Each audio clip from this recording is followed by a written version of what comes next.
In this part of our series in the Global South, we'll look at Brazil's long pursuit of influence and how it sees its place in a changing global order.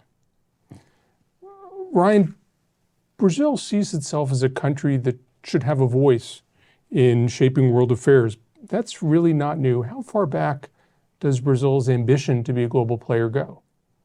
Well, it goes back at least to the Second World War, where Brazil saw itself on the right side of history. It sent forces to the European theater, one of the only Latin American countries to do so. And it very much thought of itself as being part of that group of countries that could be the benefactors of the spoils of the victories of war.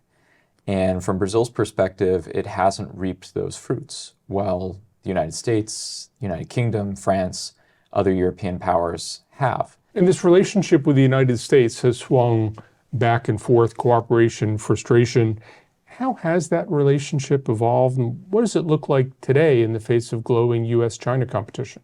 U.S.-Brazil ties have usually been pretty warm over the years. Culturally, Brazilians are very, very oriented towards the United States. I think they would much rather take a trip from Sao Paulo to Miami or to Orlando or to New York than they would to Beijing, certainly to Moscow.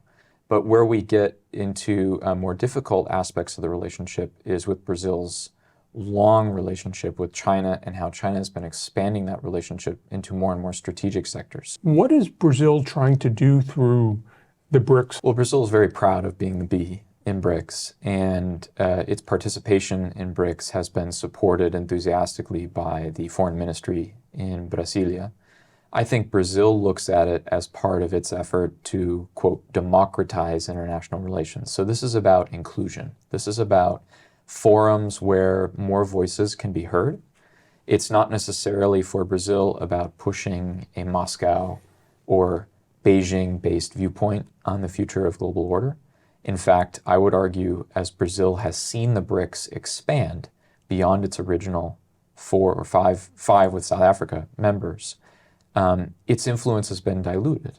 Is there a separate Brazil strategy toward the global South, separate from the BRICS? I think there very much is a separate Brazil strategy. The BRICS are an important part of that strategy, but I think that's not the only part of their strategy. And Brazil has a lot of influence in certain Lusophone countries in Africa, Angola, Mozambique, Cabo Verde, São Tomé and Príncipe, these kinds of countries that were also colonized by the Portuguese.